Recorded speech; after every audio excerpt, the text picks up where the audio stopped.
الحمد لله رب العالمين والصلاة والسلام على نبينا محمد وعلى آله وصحبه أجمعين وبعد. Donc on continue Inch'Allah Ta'ala cette série de cours intitulée l'indispensable dans l'apprentissage de la révélation immuable.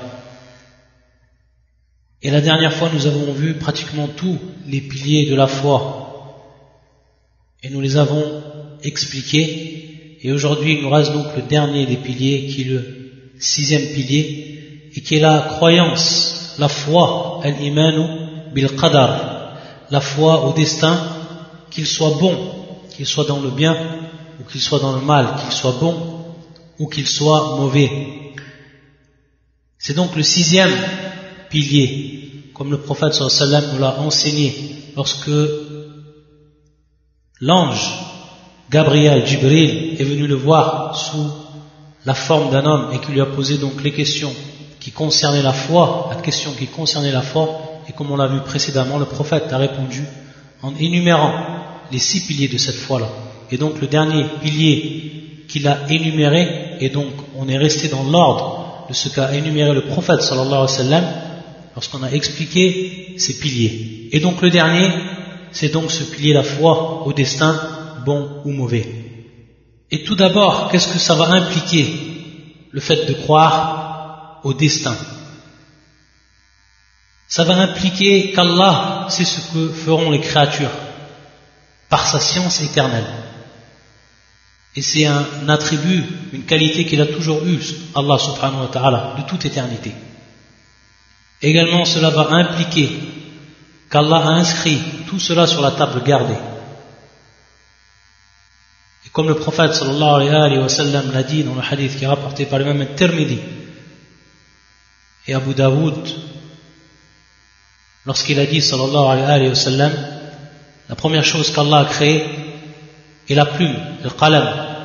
Il lui dit écris. Il répondit qu'est-ce que j'écris? Allah dit écris tout ce qui arrivera jusqu'à la fin des temps. Tout ce qui arrivera jusqu'à la fin des temps. Et également, cette croyance, cette foi au destin implique que la volonté divine qui se réalise toujours à pouvoir sur tout sans exception, sur toute chose dans l'existence. Autrement dit, ce qu'Allah veut se réalise, et ce qu'il ne veut pas ne se réalise pas. Également, cela implique qu'il n'y a pas une seule créature sur terre ou dans le ciel qui n'ait été créée par Allah, que ce soit la création de son être ou la création de ses actes, et qu'il n'y ait pas de créateur ni de seigneur autre que lui, subhanahu wa ta'ala. Et comme on va le voir, cette croyance à la prédestination, qu'Allah azza wa jal a tout écrit, et que rien ne sort de la volonté d'Allah azza wa jal, cette croyance que l'on a ne contredit pas la nécessité de tenir compte des enchaînements causaux, ce qu'on appelle asbab, des enchaînements causaux, et d'y recourir. À titre d'exemple, si la personne, elle veut avoir une progéniture, elle doit agir en conséquence, et donc se marier, et avoir des rapports avec sa femme. Ça c'est l'asbab, ça c'est ce qu'on appelle les enchaînements causaux. Et donc la personne, lorsqu'elle fait cela, elle agit en conséquence de ces causes qui ont été elles-mêmes créées par Allah subhanahu wa ta'ala. Et donc dans ce sens, on pourra ainsi atteindre le but recherché. Mais rien, et absolument rien ne le garantit. Pour autant, car tout dépend en dernier ressort de la volonté d'Allah azza wa jal. Rien ne le garantit que si maintenant la personne, comme l'exemple qu'on a donné, qui va avoir un enfant, qui fait le sabab, qui fait donc la cause, rien ne garantit qu'il aura donc cette progéniture, car tout dépend en dernier ressort de la volonté d'Allah. Et ce ne sont pas les causes matérielles qui sont efficientes, mais c'est bel et bien la volonté d'Allah azza wa jal, iradatullah, mashi'atullah. Et les moyens, comme on a dit, que nous mettons en œuvre sont eux-mêmes inclus dans ce qu'Allah a prédéterminé, a prédestiné. C'est pour cela qu'à ses compagnons qui lui disaient, comme dans le hadith qui est rapporté par l'imam al-Hakim fi al-Mustadrak, il disait sallallahu alayhi wa sallam, répondant donc aux envoyés qui lui disaient eux, ô envoyés d'Allah, il y a des formules conjuratoires que nous utilisions et des remèdes avec lesquels nous nous soignons. Est-ce qu'ils repoussent le destin déterminé par Allah? Et le prophète sallallahu alayhi wa sallam répondait en expliquant: cela fait partie du destin prévu par Allah subhanahu wa ta'ala. Donc on voit que les causes et que ce qui amène aux causes et le résultat de ces causes, tout a été créé par Allah azza wa jalla. Tout a été prédéterminé par Allah subhanahu wa ta'ala. Et pour détailler un peu plus et pour que cela soit un peu plus clair pour chacun concernant en ce qui concerne la croyance au destin bon ou mauvais, ce qu'on appelle le qadar, la prédestination, il faut savoir que ce destin, il est constitué de 4 niveaux. Et en comprenant ces 4 niveaux, on va comprendre quelle est réellement la prédestination. Le premier niveau, c'est la science. C'est la science d'Allah azza wa jalla. Et cette science-là, qui est parfaite, qui est absolue, la science d'Allah. Et nous croyons qu'Allah le Très-Haut est omniscient. Qu'Allah azza wa jalla, il sait tout, il a la science de tout. Il sait ce qui était et ce qui sera. Et comment ce sera, pour toujours et à jamais, par sa science éternelle, subhanahu. Et donc toute chose, avant même qu'elle advienne, Allah azza wa jalla a science. Donc il a eu science, Allah azza wa jalla, de toute chose. Ça c'est la première étape dans ce destin, dans cette prédestination. Donc comprendre qu'Allah azza wa jalla, il a eu science de tout ce qui allait arriver, de par donc cette science qui est absolue et qui est propre à lui subhanahu wa ta'ala. Même si la personne essayait de réellement se rendre compte, de prendre conscience de cette science, il ne pourrait. Ça serait au-dessus de sa capacité intellectuelle de comprendre cette science absolue d'Allah azza wa jalla. Et cela, de même pour tous les autres attributs d'Allah subhanahu wa ta'ala. Car la personne, de par sa capacité intellectuelle, de par ce qu'Allah azza wa jalla lui a donné comme niveau dans cela, il ne peut comprendre uniquement ce que va percevoir son intellect, suivant bien entendu sa création, suivant sa capacité dans cela. Ensuite, pour ce qui est du deuxième niveau, c'est ce qu'on appelle la prescription, qu'on pourrait appeler l'écriture. Et cela, comme on l'a déjà dit dans ce qui a précédé, lorsqu'on a parlé des implications de Al-Qadar, la prédestination, on a vu qu'Allah azza wa jalla a écrit toutes choses dans ce qu'on appelle les tablettes protégées, Al-Lawh al-Mahfouz. On sait qu'Allah subhanahu wa ta'ala, il a écrit toutes choses, tout ce qui allait advenir. Comme dans le hadith qu'on a vu précédemment. Et on sait qu'Allah donc a écrit tout ce qui allait advenir jusqu'au jour de la résurrection. De par également ce verset, ne sais-tu pas qu'Allah sait tout ce qu'il y a dans le ciel et la terre, ceci dans un livre, cela est certes bien facile pour Allah, comme dans le verset du pèlerinage, et qui est le verset 70, surat al-Hajj. Donc Allah subhanahu wa ta'ala a tout écrit de ce qui allait advenir. Ça c'est l'écriture. Il a eu science subhanahu wa ta'ala, et ensuite donc il a écrit cela sur un livre protégé, bien gardé. Ensuite, le troisième niveau, la troisième étape, ça a été la volonté d'Allah azza wa jalla. Ce qu'il a su, ce qui a été écrit, Allah azza wa jalla en a eu la volonté pour que cela advienne. Car on sait que notre croyance, comme on l'a vu précédemment, elle implique de croire que la volonté d'Allah azza wa jalla, al-mashi'a, cette volonté, elle est également absolue. Ça fait partie également des attributs d'Allah subhanahu wa ta'ala. Donc ce qui lui est propre à lui et qui est donc parfait et absolu. Et donc cette volonté, elle est sur toute chose. C'est-à-dire que rien ne peut advenir sans la volonté d'Allah azza wa jalla. Rien, absolument rien. Que ce soit dans la création des hommes, que ce soit dans la création de leurs actes, tout ce qui va advenir, c'est passé par la volonté d'Allah azza wa jalla. Rien ne peut sortir de la volonté d'Allah. Sinon, ce serait prétendre et croire que cette volonté n'est pas absolue. Et ça serait donc complètement contraire à la croyance qu'Allah azza wa jalla est capable de tout. Et s'il veut, il fait, et s'il ne veut pas, il ne fait pas. Donc c'est quelque chose qui est plus qu'évident, de par notre raison, et de par également les textes, que ce soit du Coran ou de la Sunna. La volonté, et cette volonté qui est absolue, elle consiste donc à croire qu'Allah Azza wa Jalla a voulu tout ce qui est dans les cieux et sur la terre. Et nulle chose ne peut exister sans sa volonté. Ce qu'Allah veut se réalise, et ce qu'il ne veut pas ne se réalise pas. Ça, c'est la troisième étape. Donc après la science, après la prescription, et après la volonté, il va venir la dernière et la quatrième étape.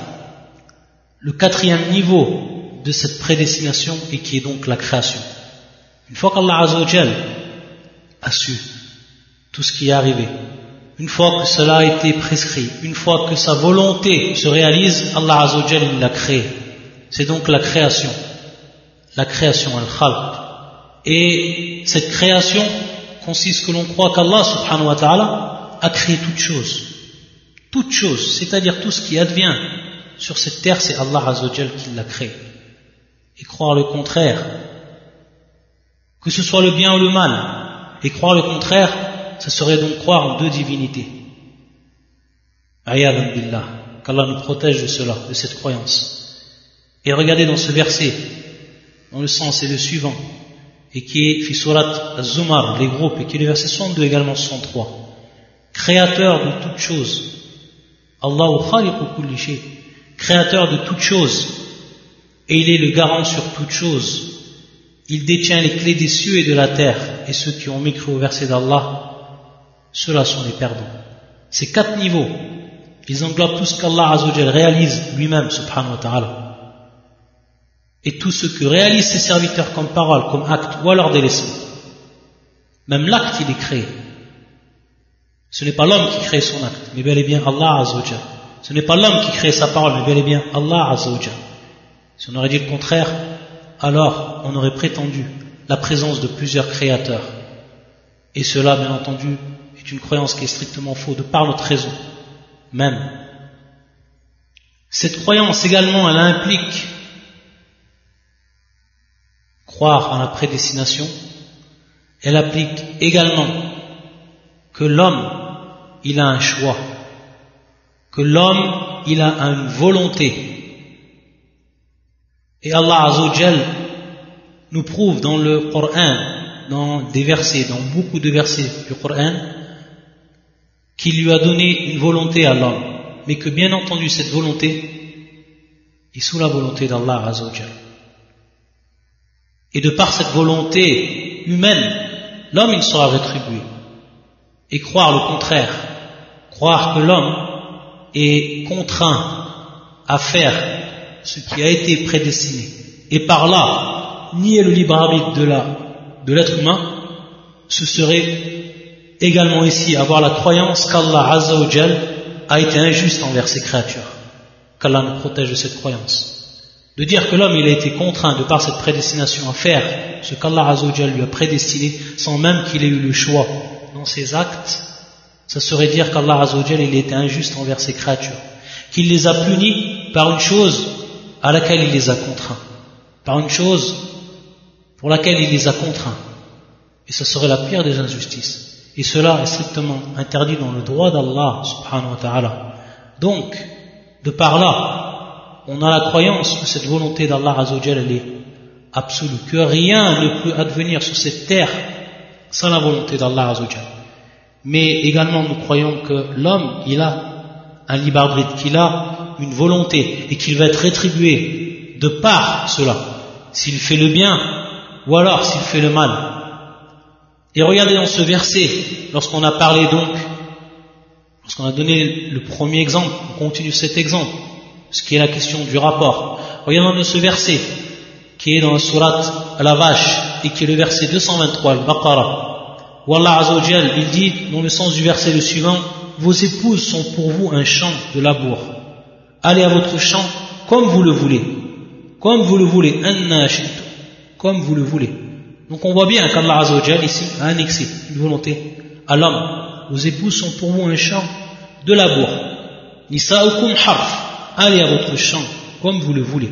c'est-à-dire ayez des rapports avec vos femmes comme vous le voulez, anna shi'tum, c'est-à-dire au moment où vous le voulez, et bien entendu en respectant les règles qui ont été mises au clair par la sunna du prophète sallallahu alayhi wa sallam.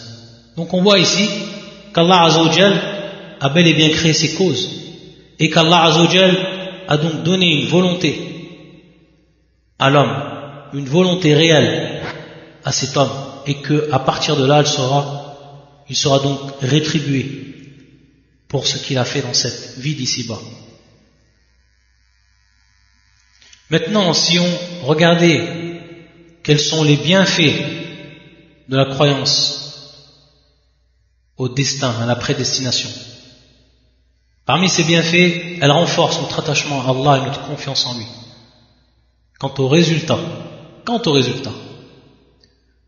bien entendu, lorsque nous avons fait ce qui était en notre pouvoir, c'est-à-dire que la personne, elle fait ce qui est dans son pouvoir, elle fait un effort par rapport aux causes qu'Allah Azza wa Jal il a placées, qu'il a créées, donc il prend ces causes, et ensuite il renforce son attachement à Allah, sa confiance à lui.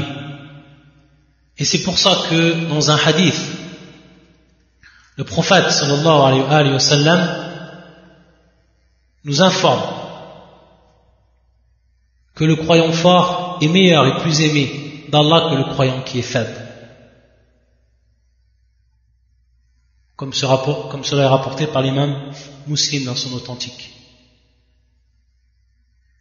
Et que il y a du bien dans ces deux personnes, que ce soit le croyant qui soit fort et le croyant qui soit faible. Il y a du bien dans ces deux personnes. Mais Allah Azza wa Jal aime plus celui qui va être fort, le croyant qui va être fort. Et il nous informe le prophète, et il nous dit le prophète, et il nous commande le prophète sallallahu alayhi wa sallam, cette parole, de par cette parole, il nous dit recherche avec détermination ce qui t'apporte un intérêt. Et haris ala ma yanfa'uk, recherche avec détermination ce qui t'apporte un intérêt. Ça veut dire donc que la personne, avec détermination, avec effort, elle va faire ce qui va être pour elle un intérêt, ce qui va lui être utile dans cette vie d'ici-bas et dans l'au-delà. Et ensuite le prophète sallallahu alayhi wa sallam nous dit wasta'in billah, demande l'aide d'Allah.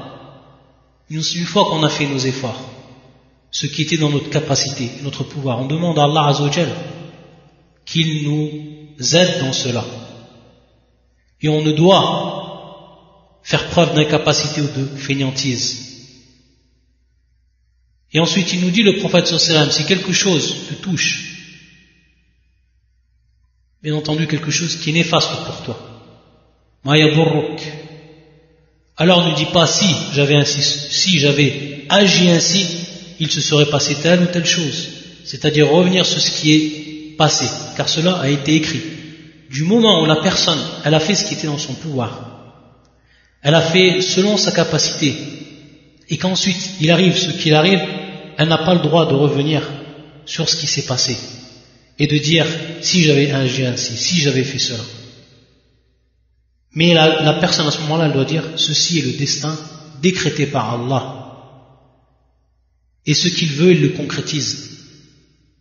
Et le prophète sallallahu alayhi wa sallam nous informer ensuite que ceci, lorsqu'on dit si j'avais fait cela, si j'avais fait ainsi, si j'avais agi de telle manière, ceci-là, comme il nous informe le prophète sallallahu alayhi wa sallam, comme il nous l'informe, le prophète sallallahu alayhi wa sallam ouvre la porte à l'œuvre du diable. Ouvre la porte à l'œuvre du diable. Parmi également les intérêts, elle favorise l'augmentation des bonnes actions et l'effacement des mauvaises. Et pourquoi cela? Parce qu'on sait que le prophète sallallahu alayhi wa sallam, dans le hadith qui nous est rapporté par l'imam al-Bukhari dans son authentique, il nous a dit le prophète, tout ce qui touche le musulman, que ce soit la fatigue pénible, que ce soit la maladie douloureuse, que ce soit le souci, le chagrin, le préjudice, l'angoisse, même l'épine qui le pique, même une épine d'un arbre qui te pique, sont autant d'occasions pour Allah de lui faire remission d'une partie de ses péchés. C'est-à-dire que de par tout ce que la personne, de par ce qu'Allah Azza wa Jalla lui a prédestiné à cet homme-là comme épreuve, et qu'il ne peut donc repousser, qu'il n'a donc la possibilité de repousser, si ce n'est donc de patienter devant cette épreuve-là et de se rappeler que tout cela, et de par cela Allah Azza wa Jal va lui pardonner ses péchés, que ce soit jusqu'à la fatigue, parce que la fatigue qui est pénible, elle touche l'homme, lorsque la maladie douloureuse, elle touche l'homme, jusqu'à même le souci que la mère, à titre d'exemple, se fait par rapport à ses enfants, ce souci, ce qui la chagrine, cela est un moyen par lequel Allah Azza wa Jal, parce qu'il a donc prédestiné, de par cela, c'est un moyen donc par lequel il va lui effacer une partie de ses péchés. De même pour ce qui est des préjudices, des angoisses de façon générale. Et même le prophète ici dans ce hadith, jusqu'à même l'épine qui le pique. Donc on voit bien que la personne, lorsqu'elle sait que tout cela a été prédestiné par Allah, et que derrière cela il y a tant de sagesse, que l'on connaisse ces sagesses ou qu'on ne connaisse pas ces sagesses, qu'on les connaisse ou non, on sait qu'elles sont là, que rien de ce qui est arrivé n'est arrivé sinon suivant une sagesse, et que peut-être même la personne elle croit que ce qui lui est arrivé, advenu, c'est un mal, et que c'est quelque chose qui est totalement néfaste. Elle voit d'un côté elle voit uniquement, mais en réalité de l'autre côté, sous un autre aspect, ça peut être un grand bien pour elle, sans qu'elle ne le sache.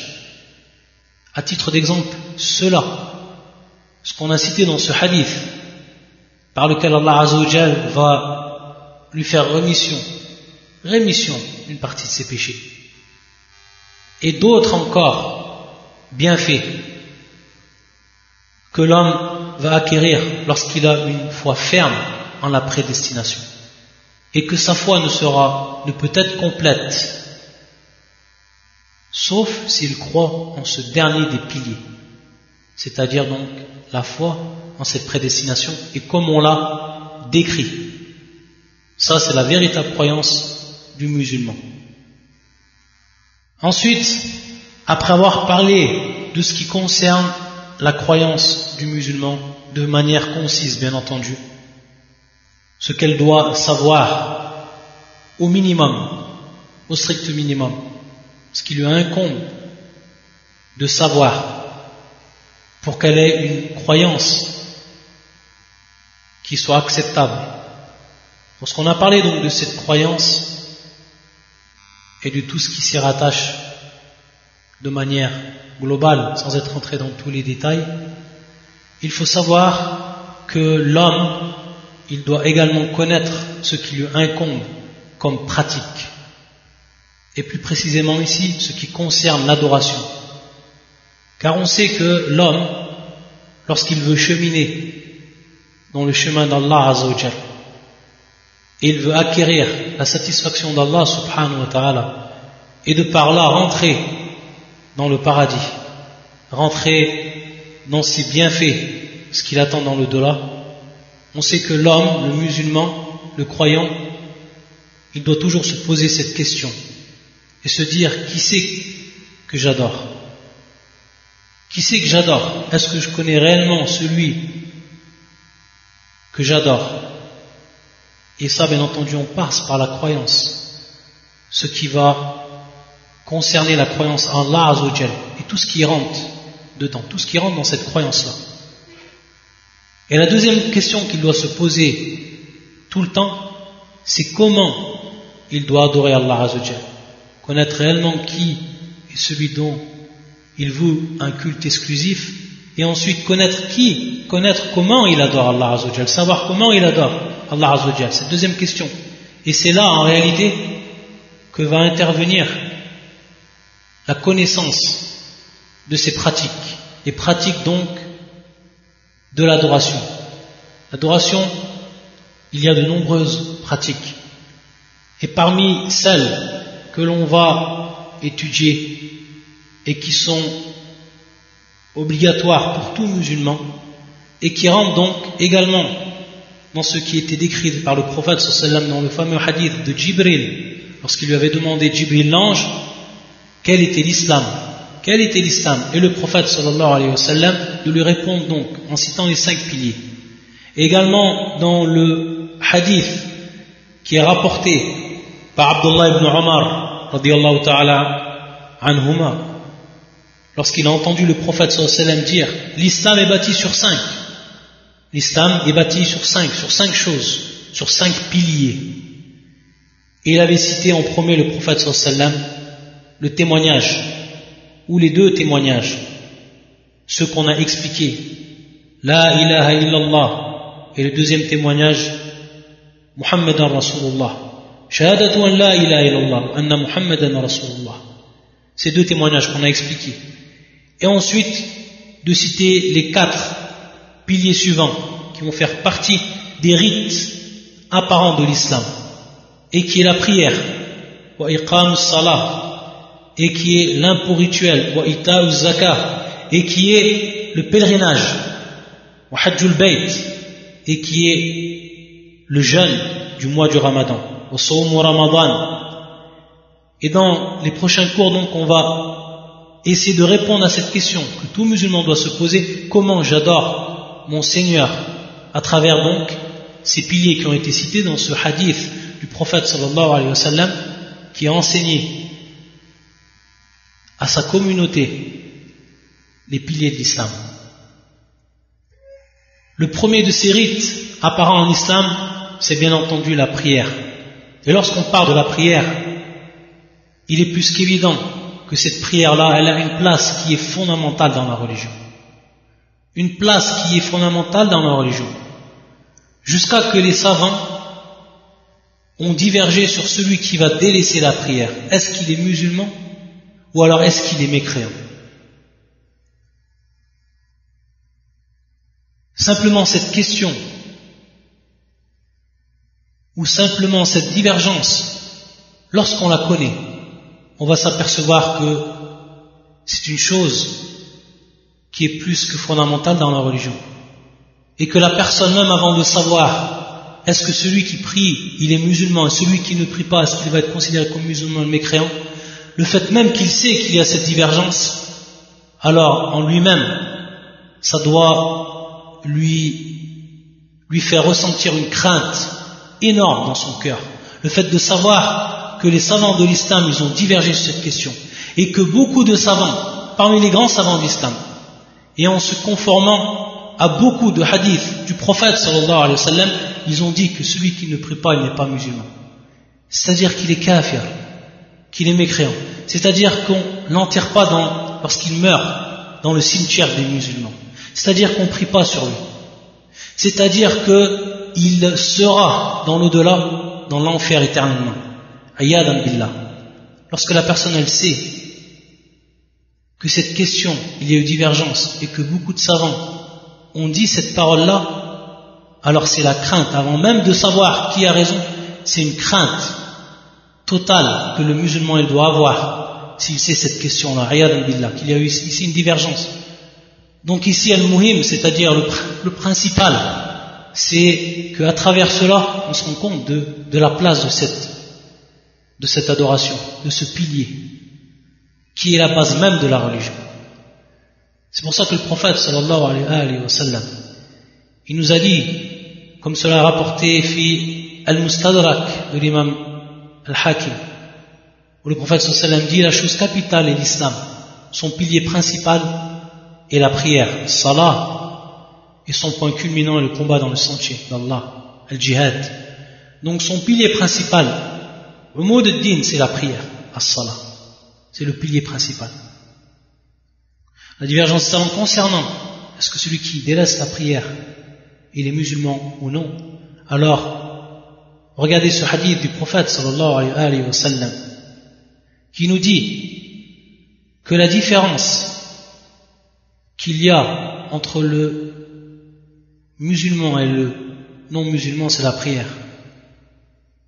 Qui nous dit, le prophète sallallahu alayhi wa sallam, que celui qui va délaisser cette prière, faqad kafara, c'est-à-dire qu'il a kafara, et le terme ici kafara, faqad kafara, c'est-à-dire il va faire ce qui fait sortir de l'islam, ce qui fait sortir de l'islam. Donc regardez l'importance de cette prière, regardez le caractère fondamental de cette prière. Et on pourrait parler longuement en ce qui concerne cette obligation qui est la prière, mais on va passer, Inch'Allah, au bienfait qu'apporte la prière. On sait quelle est la clé du bonheur spirituel, car la prière, as-salah, elle crée un lien entre la créature et son Seigneur. Lors de la prière, l'homme s'isole avec son Créateur, il se confie à lui, se courbe humblement devant sa majesté et l'invoque, subhanahu. Également, elle favorise l'épanouissement intérieur et la quiétude du cœur. C'est pour ça que le prophète, sallallahu alayhi wa sallam, dans un hadith qui est rapporté par Ahmed et d'autres, il nous dit, le prophète sallallahu alayhi wa sallam, Allah m'a fait aimer, c'est-à-dire dans cette vie d'ici-bas, les femmes, an-nisa, et le parfum, et également, il m'a fait aimer dans cette vie d'ici-bas, la joie, cette joie, qurratul ayn, cette joie que l'on ressent en soi-même, et qui réside dans la prière. Regardez parmi ces trois choses qu'Allah Azza wa Jal a fait aimer à son prophète dans cette vie d'ici-bas, les femmes, le parfum et cette grande joie qui réside dans la prière, que l'on retrouve, que l'on ressent lorsque la personne elle prie. Qurratul ayn, lorsque la personne elle voit ses enfants, regardez la joie que la personne elle a, à titre d'exemple, lorsqu'elle s'éloigne de ses enfants, une période. Et ensuite, il va à la rencontre de ses enfants lorsqu'il les voit. Qu'est-ce qui arrive dans ses yeux? Qu'est-ce que cela produit en lui-même? Qurratul ayn, c'est un délice, c'est une joie. De même, le prophète sallallahu alayhi wa sallam, il ressentait cela dans sa prière. Pareil. Et c'est quelque chose qu'il a donc le plus aimé dans cette vie d'ici-bas. Également, cette prière, elle éloigne de la turpitude et des actes blâmables, comme Allah, tabaraka wa ta'ala, dans le Coran, il nous dit, dans le sens du verset, accomplis la prière. En vérité, la prière, as-salah, préserve de la turpitude et du blâmable. Et également, si on regarde maintenant la relation qu'il y a avec les hommes et ce qu'elle a comme conséquence et ce qui résulte d'elle, cette prière, on peut s'apercevoir qu'elle renforce les liens d'amitié et de concorde entre les musulmans et qu'elle brise toutes les différences sociales qui existent entre eux.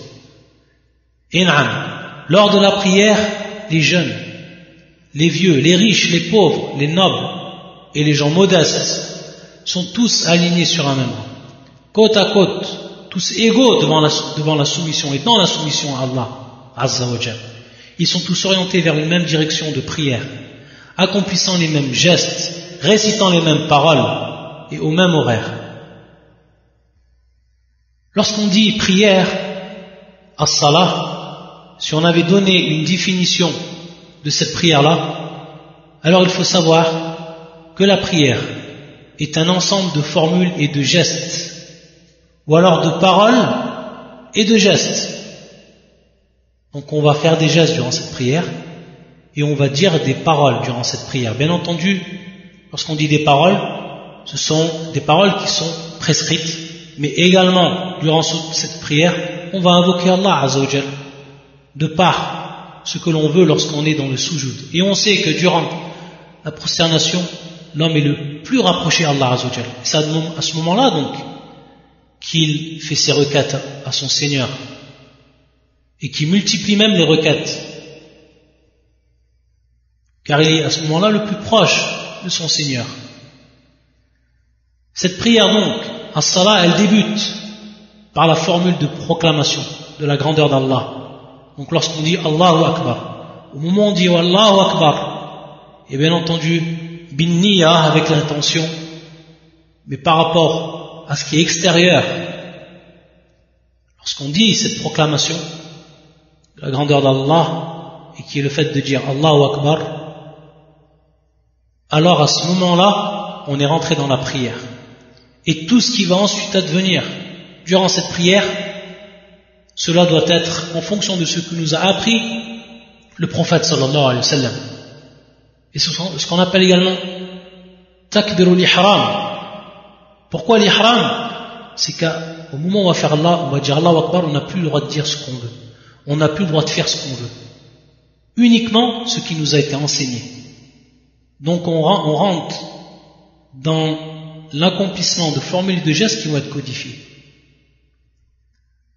Donc elle débute par cela, Allahu Akbar, et ensuite elle se termine par la salutation finale, lorsqu'on dit assalamu alaikum wa rahmatullah à droite et ensuite à gauche, à ce moment-là, on est sorti de la prière.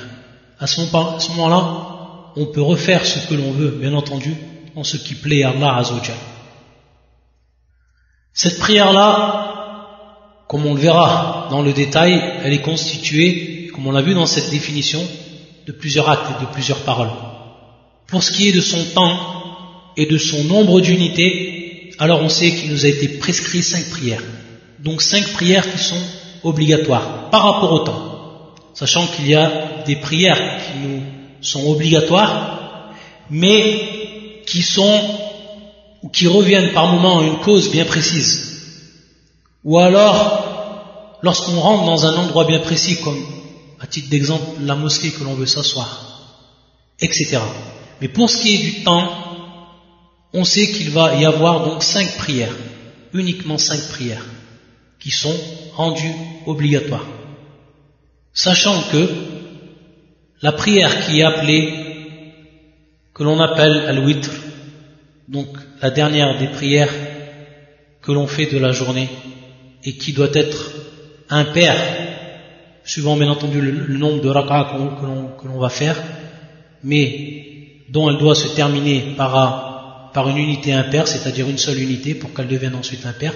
Même cette prière-là n'est pas considérée comme obligatoire. Donc il nous reste uniquement 5 prières. Et la première, c'est al-dhuhr, ce qu'on appelle al-dhuhr, et qui est constituée, elle, de 4 unités de prière, 4 rak'a, et qui débute du moment où le soleil commence à se décliner, lorsqu'il quitte le zénith, jusqu'au moment, donc, ça c'est au moment, le début de l'heure, jusqu'au moment où l'ombre de l'objet a la même longueur que l'objet lui-même. Ça donc c'est son temps. Ensuite, Al-Asr, et qui est également de 4 unités, et qui débute à partir de la fin de la plage horaire de la prière précédente qui est Al-Dhuhr, c'est-à-dire quand l'ombre devient égale en longueur à l'objet, jusqu'au jaunissement du ciel, lorsqu'il devient jaune le ciel. Ensuite, il y a Al-Maghrib, et qui est, elle, de 3 unités, et qui commence à partir de la disparition complète du disque solaire, et qui s'étend jusqu'à la disparition des lueurs crépusculaires rouges que l'on voit à l'horizon. Ensuite, Al-Isha, qui est donc la 4e prière, et qui est, elle, de 4 unités, et qui débute de la fin de la plage horaire du Maghrib, donc à partir de la disparition des lueurs rouges au crépuscule, jusqu'au milieu de la nuit.